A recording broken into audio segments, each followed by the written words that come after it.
No cześć, to wasz ulubiony youtuber. Witam serdecznie w kolejnym vanlife'ie popracowym.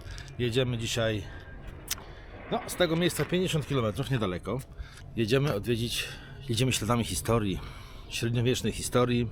Znalazłem fajną miejscówkę też nad rzeką Iną. Jak mogliście zauważyć, na ostatnich odcinkach jeżdżę bardzo często w okolice rzeki Iny i dzisiaj też tam pojedziemy i tam spędzimy noc w mrokach średniowiecza, ale co, to się dowiecie za jakiś czas. Teraz jadę do Auchan, muszę zrobić małe zakupy, muszę kupić garnek w końcu, bo znowu zapomniałem, ale ten co miałem to był trochę za duży, trochę mniejszy chcę kupić i w ogóle. Dobra, jedziemy. No, tu się stanęło. Wywaliło się. Kupiłem sobie taki garnuszek, zobaczcie. Kurde, nie widzicie, bo jest... O, taki garnuszek sobie smukły kupiłem. Z przykryweczką, tak dla mnie idealny. Więcej nie potrzeba, on ma litr 600. Idealnie zmieści się do mojej szafeczki tutaj. Dobra, wsiadam za kółko. Aha. Dobra, słuchajcie, mam 53 km do przejechania, więc jadę szybko, póki jeszcze mam energię, bo mi się już trochę delikatnie spać chce. O Jezu. Tak, Marcin, znowu będziesz chory. Nie, jadę, jak dojadę to wam powiem, gdzie jestem, bo co jak tam najszybciej dojechać, także bez zbędnego gadania jedziemy. Stało mi 32 km. Słoneczko, zobaczcie, się przebija. Może być fajna pogoda dzisiaj. Nawet nie wiem, ile stopni jest. Dzisiaj miałem ciężką nockę. Jeszcze ciężką. W sensie pracowitą. Ale powiem wam, że nie chciało mi się w ogóle spać. Znaczy w ogóle, to bym skłamał. Trochę się tam chciało, ale nie tak, żeby wiecie, jakoś umierać albo coś takiego. Nie.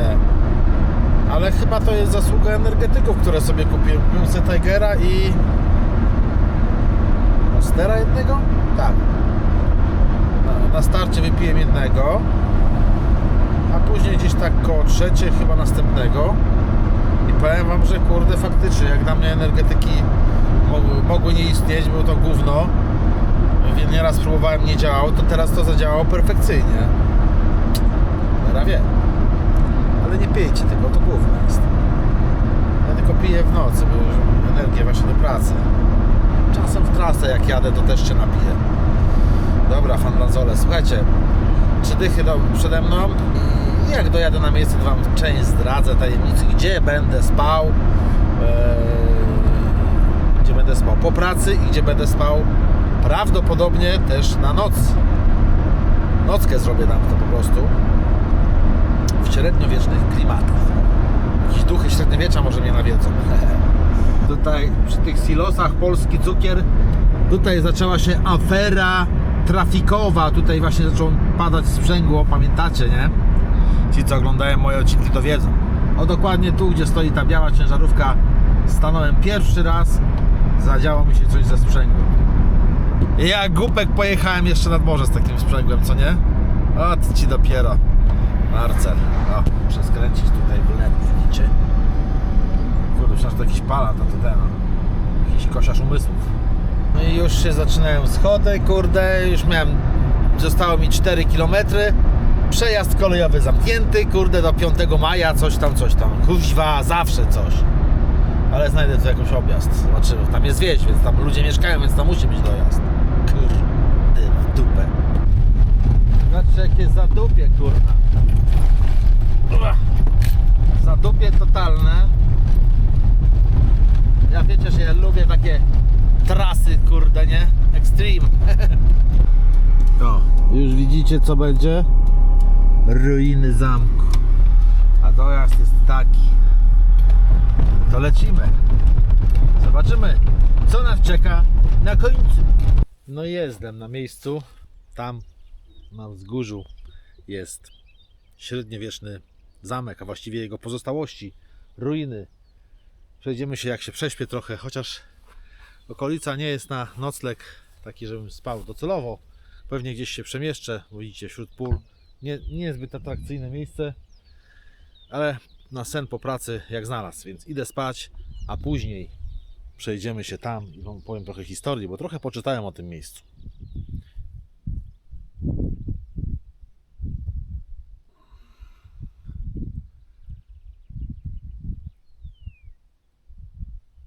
Siemano, witam serdecznie. Wstałem, jest godzina, nie wiem która, bo mi zegarek się zerwał, cholera. Pasek zerwałem teraz, przesuwając fotel. Na takie buty. Chłopaki tutaj mijali mnie na rowerach. Chyba tam na ryby byli na chwilę. Albo fajkę spalili. I tak przejeżdżali koło mnie, słuchajcie. I o, patrz, ty, jak Odyn, nie? Coś tam gadali. Nie napisać albo coś takiego, fura ta sama, tylko kolor inny, ale wiecie jak jest. Znaczy, fura ta sama, zanim Odyn zmienił furę na Renault. No nic, słuchajcie, wstałem. Pogoda taka sobie. Tak rzeźko jest, powiem wam. Ale to nic, dobra, wypiję jakąś małą kawkę i idziemy na ten zamek tutaj zobaczyć. Ruiny zamku. To wam opowiadam co nieco, co tam poczytałem. Co to jest w ogóle? Dobra, kawa. Tylko trzeba coś na garba założyć. O, od razu lepiej. Wstałem jakieś 20 minut temu. Miałem spać do 14, a już jest pół do, nawet za 23. No fajnie mi się spało. Cyk, fuch. Dobrze, że nie pada. Coś takie nie było, jest takie jakby miało padać. Wstałem jakiś czas temu, jak już mówiłem, i znalazłem na mapie 3 fajne miejscówki wokół mnie, więc pojedziemy na pewno tam. Okolica bardzo spokojna, wśród pól się spało. Miejsce jakie znalazłem do nocnego spania to jest tam takimi jeziorami. W ogóle jestem blisko, bardzo blisko miejscowości Żuków. Tam gdzie byłem poprzednim razem, ostatnio na Van Life'ie. Ale dzisiaj tam nie pojedziemy. Pojedziemy troszeczkę w inne miejsce, też nad jeziorami. Zobaczycie gdzie. Perła, zobaczcie. W muchach. W polu stoję. Tak jadąc dzisiaj do pracy, zaczęło coś mi kwiczeć, nie? Tak jadę, tak, wiecie, takie piszczenie gumowe z prawej strony. O. Tutaj, nie? I tutaj dojechałem już, po takich wętebach jadąc, zaczęło strasznie kwikać. No to odchyliłem koło. Wziąłem Wudzio 40, chociaż wiem, że nie powinno się. I popsikałem na przeguby, gumy, łączniki stabilizatora. No i przestało. Gdzieś tam jakaś guma zaczęło już coś tam delikatnie pracować. No ale zniknęło, jest ok. Załatwiłem to sprayem. Dobra, pijemy kawę i walimy prosto na te zgliszcza tam. Jeszcze nie wiem jak tam dojść, ale jakoś dojdę.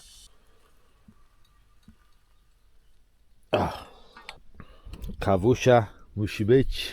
Kawusia pita w naturze. O jak ty pięknie tam gdzieś śpiewasz, siedząc na tych gałązkach martwego prawie drzewa. Pięknie tu. Kto pije kawę w takich warunkach z was teraz? Ha? Kurde no, że ten zegarek musiałem zerwać. Zahaczyłem kurczę i się urwał. Muszę kupić te teleskopy, co są do zegarków. Dobra, wybierzmy się w końcu na ten zamek. Znaczy ruiny zamku. Początki tego miejsca sięgają około roku 1305. Takie ciekawostki. W ogóle tutaj, słuchajcie, organizowane są jakieś turnieje rycerskie, coś takiego. Czasami takie, wiecie, jakieś takie dla pasjonatów, coś takiego. Kurde, słuchajcie, jak tam wejść? Jak tam wejść? Perła sobie tam stoi, poczeka sobie na nas trochę. Pierwsze umocnienia zostały właśnie wzniesione około 1305 roku i dobra tutejsze przeszły w posiadanie rodu Wedlów, słuchajcie. O, tu jest jakaś ścieżyczka, widzicie? Ścieżka, możemy iść tamtędy. W 1338 roku, słuchajcie, te umocnienia, które były drewniano-ziemne, tak to się określa jakoś fajnie, zostało najechane i zniszczone przez wojska księcia Barnima III. Tak tutaj błoto, patrzcie, kurde. O jest. Podejrzewam, że to taka jakby fosa, kurde, musiała być. Dobra, ładujmy się na górę. Około XV wieku Wedlowie wznieśli tutaj murowany już zamek. Bo jak wspominałem wcześniej, był drewniano-ziemny. I zobaczcie, jak to pięknie wygląda.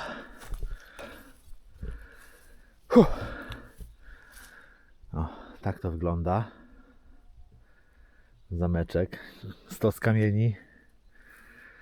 Kurde, to jest fascynujące, nie? Fascynujące. 700 lat temu powstawało to miejsce. Zamek ten miał mniej więcej wymiary około 30 na 30, był w kwadracie. Na obwodzie kopca postawiono ceglany mur o kamiennej podstawie. Wjazd znajdował się na ścianie południowo-zachodniej, czyli gdzieś tu, z tej strony. A w narożniku stanęła umocniająca wjazd wieża o bokach 8,5 na 9 metrów. Czyli to są pozostałości tej wieży, słuchajcie. Kurde, jak to pięknie wygląda. Chodźmy tutaj. Będzie coś lepiej widać. A to jest właśnie rzeka Ina. Zobaczcie, jak to fajnie wygląda. W środku był budynek mieszkalny. Niestety nie wiadomo, jaki był układ tak do końca tutaj budynków. Zamek ma krótką historię, bo już około roku 1500 został opuszczony i do czasów dzisiejszych popadał totalnie w ruinę. Ale zobaczcie, kurde, jak tutaj pięknie się wznosił na takim wzgórzu, jak to fajnie wszystko widać. Te wiatraki fajnie tam teraz widać, nie? No i tu płynie rzeka Ina. Zajrzyjmy tam do środka. Patrzcie na to, o kurde.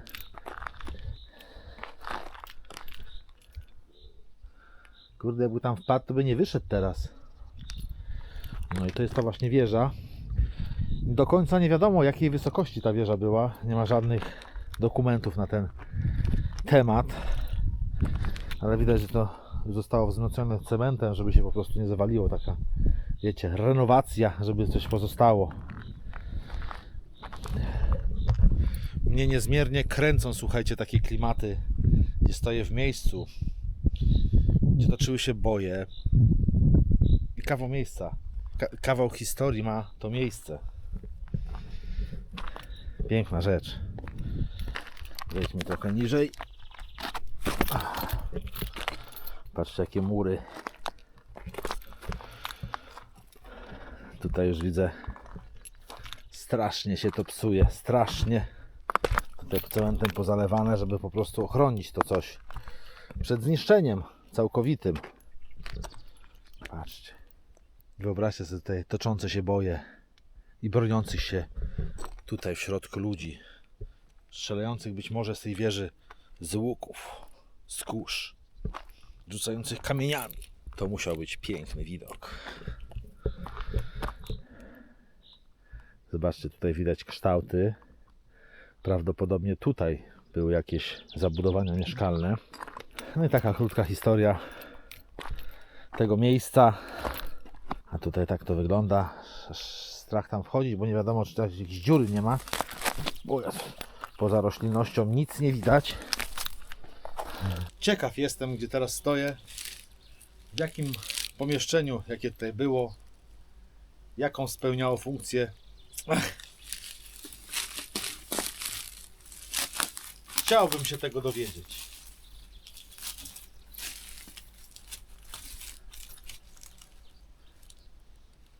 Taki kamyczek ktoś 700 lat temu tutaj ułożył. No nie 700, przepraszam. 500, bo w 1500 roku Redlowie dopiero zrobili zamek murowany. Jak wcześniej mówiłem, był ziemno-drewniany. Jakiś wedel ten kamyk tutaj ułożył.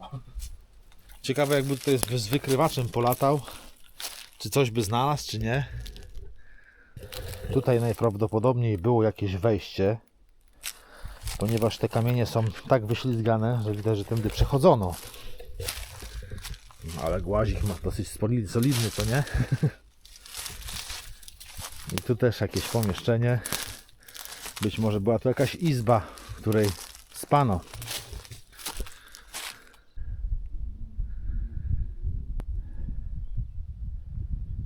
Ile tutaj ludzi musiało zginąć, a ja zmierzam do Perły. i jedziemy w jakieś ustronne miejsce, które sobie pozaznaczałem na mapie, bo to już 16.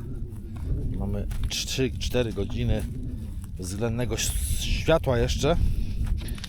Zaraz się wglebię. A nie chciałbym po ciemku szukać, bo po ciemku cienko się szuka. Wiecie jak jest. Fajne zachowane ruiny, bo nawet widać, w którym dokładnie miejscu ten zamek stał poprzez to wzniesienie, zapewne zrobione sztucznie. A ja uciekam z tego miejsca, z pól, z tej ciszy. Jedziemy nad jakieś małe jeziorko lub rzekę. Zobaczymy, bo znalazłem kilka miejsc, więc zobaczę zaraz, które jest potencjalnie najlepsze. Wybrałem fajne miejsce, mam 26 km. Myślę, że nam się spodoba, Wam i mi, więc palimy wrotkę. O! I lecimy, opuszczamy te miejsce i lecimy na odpoczynek. A mam dzisiaj dla Was test gadżetu. Nie wiem, czy w tym odcinku, czy w następnym. Mam kolejny gadżet do testowania. No i mam piwerka, które dostałem od mojego serdecznego przyjaciela Andrzeja. Pozdrawiam. Zaprezentuję Wam, co dostałem do testów. Mówię oczywiście o piwkach. Andrzej dba zawsze o mnie, żebym miał co testować. Jeszcze raz dzięki, Andrzej. Dotarłem. Ale już mi się nie podoba. A nie podoba mi się, wiecie dlaczego? Dlatego. God damn it. Dlaczego tam nie można wjechać? No co za debil postawił ten zakaz. Kurde, fajna miejscówka. Słuchajcie. Ale widzę, że te auta wjeżdżają. Dupie z tym zakazem. Tu można by było sobie podjechać elegancko. Chociaż tutaj są też inne miejsca dookoła, więc może inne jakieś odwiedzę. Patrzcie jak fajnie. Że tu można by było sobie podjechać elegancko, stanąć, kurde, na nockę i wyspać się. Śmietniki są, miejsce na ognicho. No. Chociaż z drugiej strony też można i też tam spać, nie? Nie wiem. Poszukam jeszcze jakiejś miejscóweczki. Póki jeszcze słonko jest wysoko, także można coś szukać. Zaraz zobaczymy, co zadecyduje. Dobra, znalazłem inną miejscówkę, 26 km stąd. Jedziemy, bo szkoda czasu. Coś ta pogoda taka się kiełbasi, słuchajcie, taka o, jakby miał deszcz padać. Ale co mi tam? Nie, tam deszcz nie straszny. 20 km mam do tej miejscówki następnej. Patrzcie jaki dojazd. Już mi się podoba. Miejscówki z takimi dojazdami są naprawdę dzikie i fajne. Patrzcie jaki dojazd, kurde. Ale coś tam jest. Coś tutaj się wyłania. No dojazd iście ekstremalny, podoba mi się. I wiecie co? Na pewno tu zostanę.